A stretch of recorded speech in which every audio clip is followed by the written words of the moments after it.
This video is on the block diagram representation of discrete-time LTI systems. Before we get into the details, just a little introduction to block diagrams. Block diagrams are a way to represent a system using interconnections of smaller subsystems, which represent basic mathematical functions. For example, this block diagram here shows an input sequence x of n going in, and the output is over here, y of n. And this particular block diagram uses a delay element here. This block represents a multiplication by a coefficient a. And then this block here represents an addition of two signals coming in, producing the sum coming out. Block diagrams also show the flow of signals through the system. So again, we have the input coming in here, the output coming out here, and we can also see that the output signal also flows back. This is a feedback type loop here, goes through the delay, then it gets multiplied by A, and then it's added to the input here, and that again comes back to the output.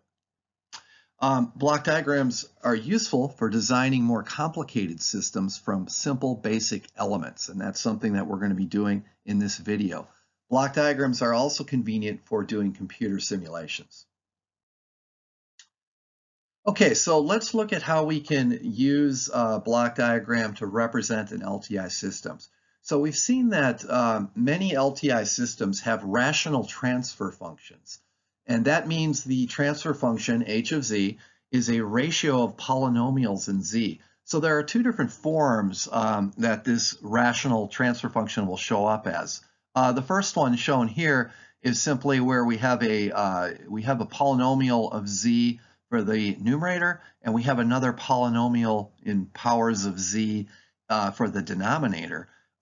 This can also be shown in factored form, where the numerator is factored into these different factors, z minus z sub 0,1, z minus z sub 0,2, etc. And these z01, z02, and so forth, they represent the zeros of the transfer function because those are the factors or the roots of the numerator. And then we have in the denominator that can likewise be factored into factors that include the poles, which are the roots of the denominator. So these two forms here are mathematically equivalent, but obviously they look very different. So our goal is to design three different types of block diagrams. That's what's going to be shown in this video. The first is called a direct configuration, and then we're going to have a series or cascade configuration, and then finally we'll show the parallel configuration. Okay, so let's start with the direct configuration block diagram. So we're going to assume that our transfer function h of z is given in a factored form, as was discussed on the last slide. We'll also assume that the order of the denominator n is greater than the order of the numerator m. Again, remember that these factors here are factored in terms of the zeros, the roots of the numerator, and in terms of the poles, which are the roots of the denominator.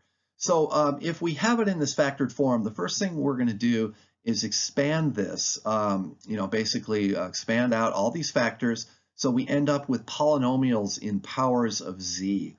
Now, one thing we're going to make sure is that this highest power of z in the denominator, we're going to make sure that this coefficient a0 is set to 1. And if it's not, it's simple to fix that. We just divide everything, every factor, by a0 so that we end up with a 1 down here. The other thing I'll just note here is that some of these coefficients may be 0. So in other words, if the numerator doesn't have these highest powers that are shown here, these first few coefficients may be zeros. We'll work through a complete example following some of the theory and background of these methods. All right, so our next step, step 3, is to take this form here, and we're going to go ahead and divide by the highest power of z. So in this case, it's going to be this power here, z to the n, because again, we're assuming that the denominator has a higher order than the numerator. So when we do this, we end up with, remember that A naught was equal to 1, so we end up with a 1 here, a leading 1 in the denominator.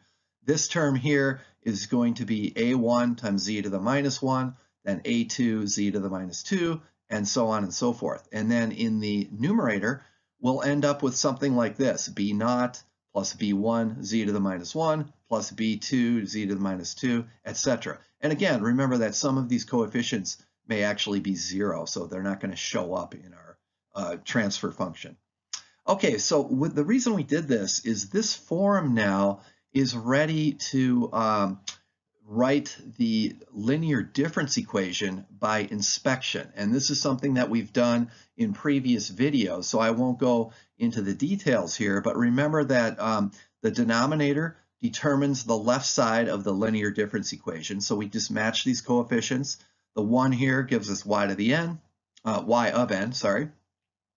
This term here, a1z to the minus 1, gives us a1 y to the y of n minus 1.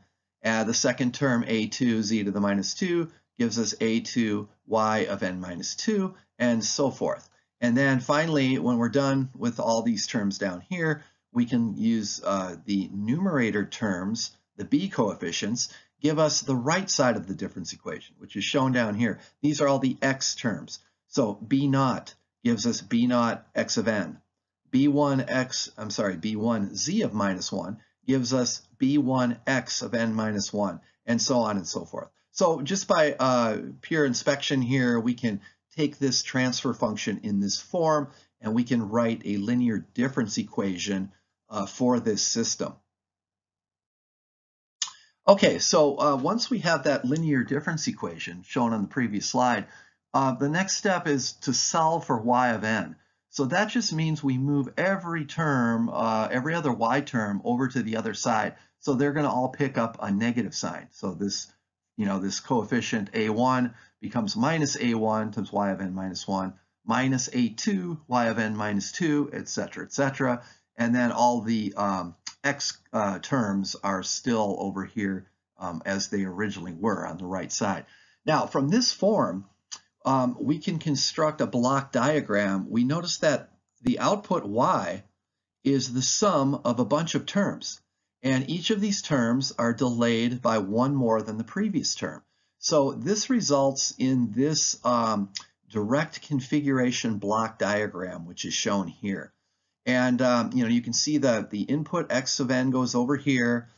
These are I should mention these coefficients, the b naught, b1, b2, etc., and also the a coefficients over here. Those all represent multiplications. So in other words, x of n gets multiplied by b naught and goes into this summer here. Okay, so that represents this term right here, which is added. Then, notice we have a b1 times x of n minus 1.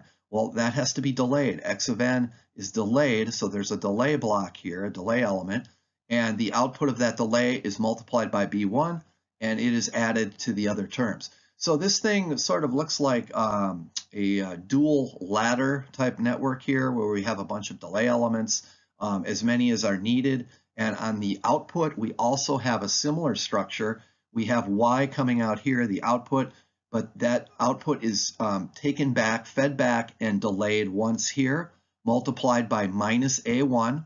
So that represents this term right here. Remember, we picked up the minus signs by moving these terms over to the other side. So all the y coefficients have negatives in front of them. And then, this would be y of n minus 2, etc. And we keep going down all the way to the highest order. So this is the general architecture for the direct configuration block diagram of a discrete time LTI system. All right, so now let's move on to the series configuration. So we're going to start with h of z in its expanded form here. So again, we have two polynomials in powers of z, one for the numerator and the other in the denominator here. The first thing we'll need to do is divide by z to the n, which is the highest power of z again. So we're assuming that, this right here, z to the n, is the highest power of all these other powers of z. So when we divide that out, we get this form here. Then we're going to factor this, and this will become more apparent when we work through an example later, but it will always factor into the following form. We'll end up with some constant out in front, which may be 1. We'll end up with z to the minus power here, and this power is actually the difference in the order of the denominator and the numerator polynomials up here. This is n and this is m. But the key thing here is this will be either z to the minus 1 or z to the minus 2 or whatever. And then all these other factors, these will factor as follow. We'll always have 1 minus a coefficient times z to the minus 1. And notice every factor in the numerator and the denominator is of this form. So these coefficients, the b's on top, are actually the zeros of the transfer function, and the a's, a1, a2, etc., are the poles of the transfer function. Okay, so again, we'll work through an example in a couple slides, and you'll see how this looks when we actually have numbers. All right, once we have our transfer function in this form, we can rewrite h of z in what's called product form. And it really already is in product form here, because notice we have all these things multiplied together. But we're going to help see what we're going to do here, let's split this thing up and write each of the products one after the other. And this is going to lead us to the series configuration block diagram. So for example, in this form here, we have a, our coefficient out in front, so there it is here. Remember, this is z to the minus some integer. So let's say it's z to the minus 2. We're going to have a z to the minus 1 times another z to the minus 1.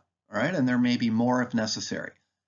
These terms here are the numerator terms. So the first one is 1 minus b1 z to the minus 1. That's shown here. The next one, 1 minus b2 z to the minus 1. That's shown here. And we could repeat this as needed. And then finally, the denominator terms, remember these, since they're in the denominator, we're going to have 1 over those terms. And so the reason we wrote this out like this is this is called product form. We have h of z written as a product of this times this times this times this times this, etc. Each one of these terms here represents a subsystem. So we can represent the a by a subsystem, which is just multiplying by a. Z to the minus 1, we're going to represent this as a subsystem, which has a transfer function of z to the minus 1. There's another z to the minus 1 here. Now we can look at this term. This term here, 1 minus b1 z to the minus 1, represents a subsystem that has that particular transfer function. And we can continue on with the rest of these terms. Now, one thing we're going to have to do later is figure out how do we build these subsystems out of adders, multipliers, and delay elements, but we'll get to that later. Okay, finally, our third type of architecture, system block diagram architecture, is the parallel configuration. So to get this, we're going to use partial fraction expansion and put the transfer function h of z into not product form, but summation form. And that's going to lead us directly to the parallel configuration block diagram. So assuming we have our transfer function h of z already factored into a form like this, we can then use, and again, we're assuming that the order of the denominator is greater than the order of the numerator. So if that's the case, we can break this thing up into factors like this. And remember, these are the poles down here, a1, a2, and a3. So each of these factors has a single pole, and then it's, it'll be up to us to figure out these coefficients, these partial fraction expansion coefficients, the a1, the a2, and the a3. Those are found using the standard methods for partial fractions. Once we get it in this form here, what we're going to do is multiply top and bottom by z to the minus 1. And so this first term becomes a1, z to the minus 1, and then the z becomes a 1, and then we get minus a1 times z to the minus 1. So, and we do that for all the terms as necessary. So what we end up with here is this is a summation form. Notice our transfer function now has been split apart into the sum of a bunch of different subsystems, okay, or building blocks, and they're all added together. So we can draw the block diagram of this in parallel. Since these are all added together, these represent subsystems that are in parallel. So we have, the input coming in here. There's a coefficient A1, which is right here. And then this first term here is represented by a subsystem or a block that has a transfer function equal to z to the minus 1 over 1 minus a1 z to the minus 1. And that is added with this summer here to all these other terms here that are built from the same type of block. Notice the only thing different about these subsystems here is the value of the coefficient, A1, A2, and A3. All right, so sort of to summarize, on the last couple of slides, I showed you a direct configuration, a series configuration, and a parallel configuration. And in all cases, we needed the following 4 building blocks or subsystems in order to realize those types of forms. So we had one where the transfer function was just z to the minus 1. We had another where it was 1 minus a times z to the minus 1, where a is some number or coefficient. Another subsystem was 1 over 1 minus a times z to the minus 1. And the last one was z to the minus 1 over 1 minus a times z to the minus 1. So the next step is we have to figure out how do we build these 4 subsystems using adders, multipliers, and delay elements. Once we do that, we can basically, in theory, build any LTI system that is described by a linear difference equation, or in other words, a rational, an LTI system that has a rational transfer function. So there are actually 2 methods that we can use to realize these subsystems here. I'm going to show you both. The first one is called the system algebra method, and the second is called the inspection method. All right, so let's start with our simplest one. The first subsystem that we need to figure out is just h of z is equal to z to the minus 1. So the system algebra method says that we start with h, which is equal to y over x, and of course we're in the frequency domain here. These represent z transforms. So y over x is equal to z to the minus 1. So solving for y, we have y equals z to the minus 1 times x. And now all we have to do is take the inverse z transform. All right, well, the left side is easy. Y, big Y, just becomes little y. This is the sequence y of n. The right side, we're going to use the time shifting property of the z transform. Remember that z to the minus 1 times x gives us a delay. So this becomes x to the n minus 1. So our difference equation here for this system is very trivial. It's just y of n equals x of n minus 1. In other words, the z to the minus 1 can be realized with a single delay element.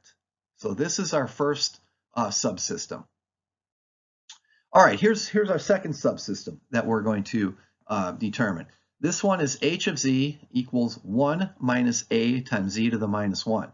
So again, our goal here is how do we realize this subsystem using multipliers, adders, and delay elements.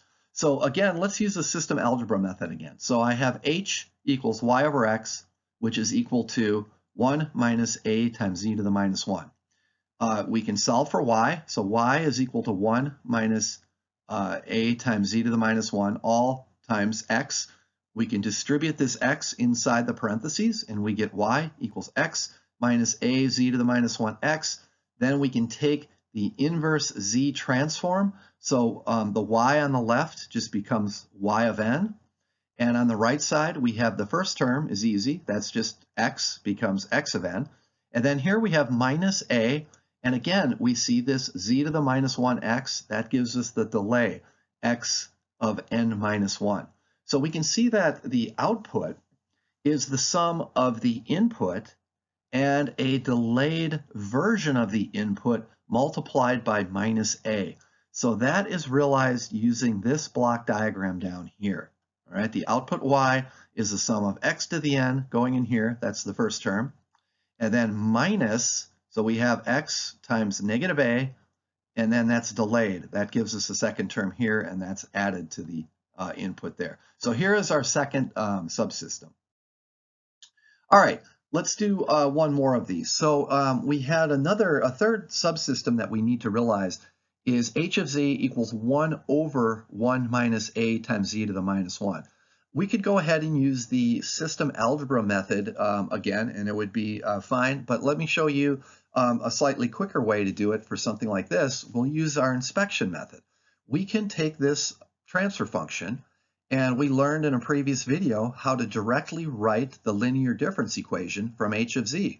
So remember, the numerator gives us the x term. So there's a 1 up here, so that gives us x of n on the right side. The denominator determines the y term. So we have 1, which gives us y to the n, and then minus a times z to the minus 1 gives us minus a times y to the n minus 1.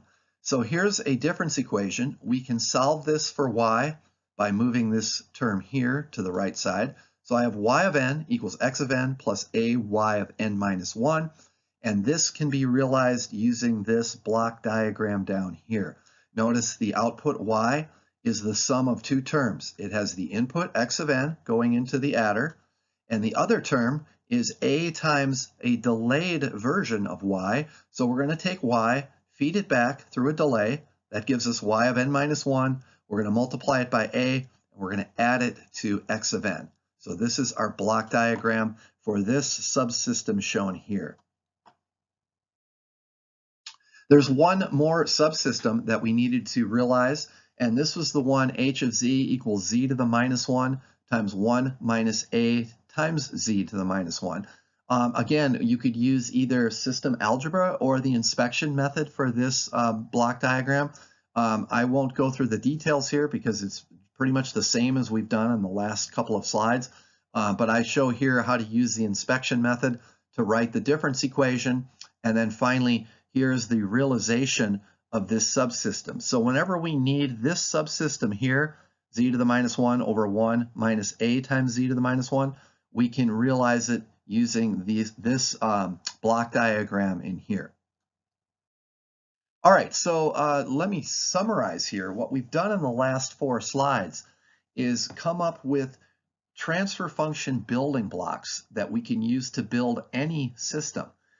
So these are the four mathematical forms of the terms here that we worked on in the last 4 slides, and then these are the realizations of those terms in terms of how do you build this using a block diagram consisting of delay elements, multiplications, and additions. So we're going to use these 4 results here when we go through our example, which we're going to do next.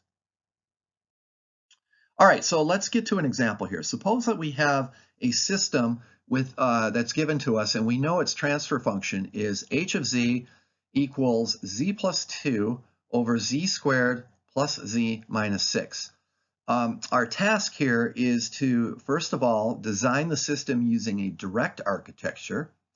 Then we're going to redesign the system with a series architecture.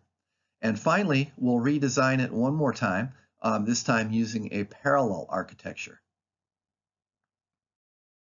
All right, so here is, let's start with the direct architecture. So we're given, here's our transfer function that was given to us.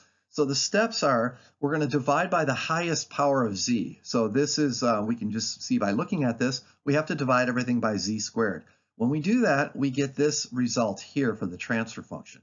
From this, we can directly write the difference equation by inspection. So we've done this numerous times now in previous videos. So if we use the denominator, we get 1 gives us y of n, z to the minus 1 gives us y of n minus 1, and negative 6z to the minus 2 gives us negative 6 y n minus 2. And then likewise, we use the numerator up here to write the right side of the difference equation. Z to the minus 1 gives us x to the x of n minus 1 plus 2 times x of n minus 2 coming from the z to the minus 2. So once we have this difference equation, we know all of our coefficients, and we can construct the direct form block diagram using the form that I showed you a few slides back. The only thing we have to do here is fill in the coefficients. And so let's start with the b's over here. Remember, those are the x terms. So notice that there is no x of n. So b naught is actually a 0. So the 0 here basically means we can take away this arrow right here. There's no signal coming through here because we're basically multiplying it by 0. But I'm leaving it here just to show you how we can fill in the numbers for the coefficients. B1, that's the coefficient that goes with x of n minus 1, and that is a 1. So we'll put that there. And then this 2 here is the coefficient for B2. So you can see I've written that down there. Now for the y terms over here, all right, remember we wanted to make sure that we always had a 1 in this position.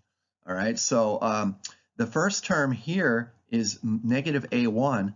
Well, a1 is 1. That's this term here.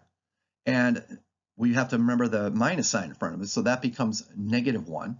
And then this coefficient here, this is a2, which is negative 6, but we have to use negative a2, so that becomes positive 6. And that's all we have. This is we only have a second order type of difference equation here with a delay of 2, so we only need the 2 delay elements like this. We don't need to keep going down further. So this is our direct form block diagram.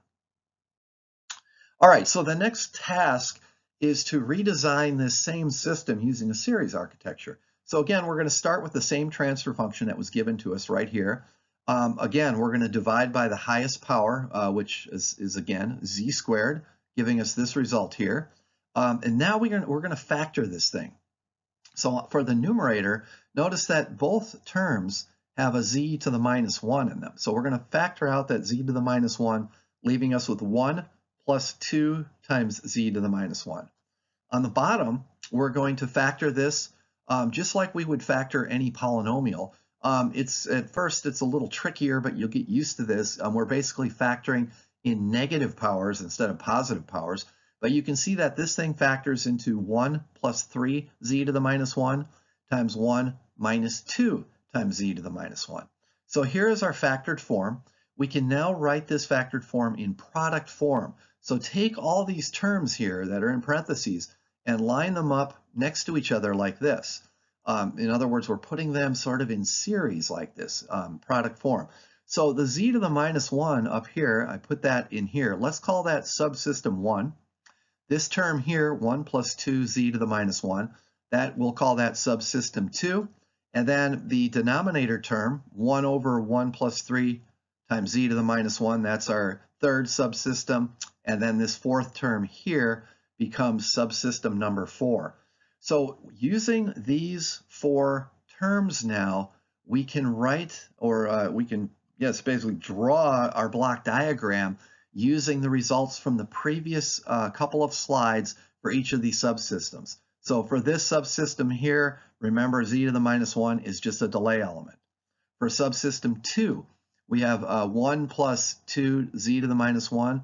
This is our building block here, and we can plug in, we would have to put in our number here. You can see I forgot to do that in the block diagram, but we can figure out the value of a by inspection.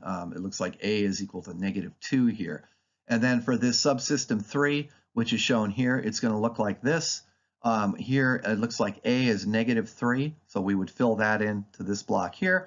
And then subsystem 4 is just like subsystem 3, but it just has a different coefficient. Here a is equal to 2, which we would put here. So notice this is a series or cascade architecture. We have our 4 subsystems, 1, 2, 3, and 4, are all in series here. The input, the input signal X is coming in here, coming out and going into the next subsystem and so forth until we finally get to the output here. All right, our last step in this example is to redesign this same system using a parallel architecture. So again, we're going to start with the same transfer function. And this time, let's factor it using just the powers of z here. So that's pretty straightforward. The denominator is z plus 3 times z minus 2. And at this point, we can do a partial fraction decomposition. H of z is equal to a over z plus 3 plus b over z minus 2. And using our methods of partial fraction decomposition, which you know how to do by now, a turns out to be 1/5 and b turns out to be 4/5. So here is our here's the transfer function h of z written in summation form. In other words, it's now the sum of two different terms. What we can do now to get this in the proper form that we can use is let's take the coefficient 1/5 and bring it out in front, and the 4/5 and bring it out in front here, but we're going to multiply top and bottom by z to the minus 1. So we end up with this first term here becomes z to the minus 1 over 1 plus 3 times z to the minus 1. Right? We're multiplying every term in the numerator and denominator by z to the minus 1. Likewise, the second term becomes z to the minus 1 over 1 minus 2 times z to the minus 1. So here are our two subsystems. We only have two now. There's subsystem 1 and subsystem 2, and we can look on the previous couple of slides to see how to build these two subsystems using delays and multipliers and adders, and here they are. So this is our first subsystem here, shown in the blue box here. This 1/5 out in front, I wrote that as a decimal here, 0.2. So that's just the coefficient that's multiplying our signal coming in here.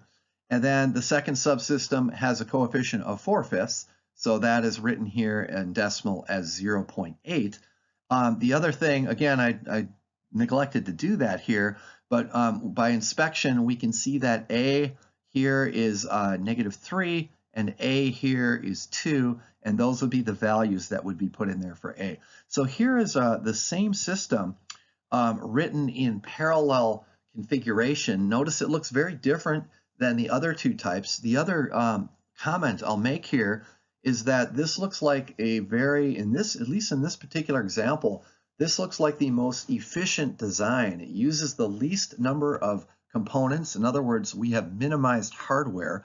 We don't have as much memory requirements. There's only 2 delay elements, and there's only 3 adders. And the other thing is, because of its parallel architecture, this system would be faster. In other words, the input coming in here would travel through this system to the output with only a single delay here. So this would be a much faster system as well.